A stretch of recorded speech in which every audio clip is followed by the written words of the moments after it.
Réalité vous présente l'instant métropole. No matter what may be your mood, I am always ready to entertain you.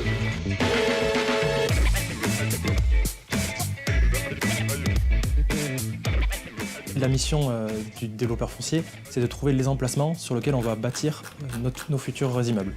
Ça peut être des immeubles de logement, des immeubles tertiaires, donc de bureaux, des entrepôts, des infrastructures, des complexes sportifs. Le long du rond-point, sur l'axe structurant, on a cette parcelle qui se décompose ici, donc avec beaucoup d'épaisseur pour faire notre bâtiment. Le front bâti qui se présente ici.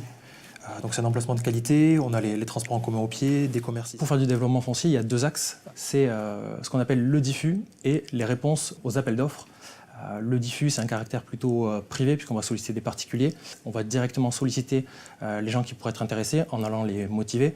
L'autre versant, c'est le développement par son réseau de connaissances, qui peuvent être des agents immobiliers, des géomètres, des notaires, qui eux vont amener l'information que des gens sont prêts à vendre, veulent vendre ou vont vendre.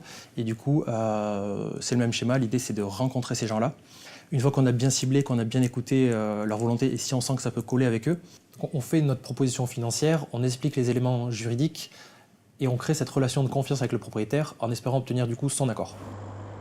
L'exemple que je voulais montrer ici, on est sur un axe structurant et on a l'exemple parfait où on est entre deux immeubles. On a ce qu'on appelle une dent creuse. La dent creuse, c'est un ou plusieurs bâtiments de faible hauteur qui est compris entre deux bâtiments plus hauts et on vient boucher ce trou en construisant un nouvel immeuble. Du coup, quand on a une information, tous les éléments se trouvent sur Internet. On a, grâce au site cadastre.gouv, des éléments sur la parcelle, sa contenance, sa délimitation, qui va nous permettre de faire, nous, une première étude de faisabilité à la main. On va faire un croquis. C'est une étude de faisabilité rapidement faite, avec la profondeur qui est autorisée, un bâtiment qui monte à rez-de-chaussée, 4 étages et un attique, et des stationnements que j'ai fait ici en aérien, puisque je pouvais le faire.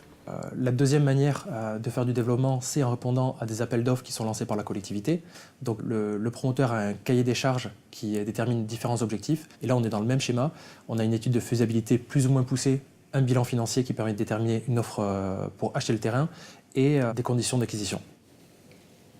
Ce qui est intéressant vraiment dans ce métier, c'est de se dire qu'à chaque fois, on veut dénicher la future aventure qui va permettre d'initier cette relation avec les différents interlocuteurs, tous les gens qu'on met autour de la table pour concrétiser le projet, commencer à voir l'immeuble pousser, les premiers occupants l'habiter et apprécier le cadre de vie qu'on leur a offert.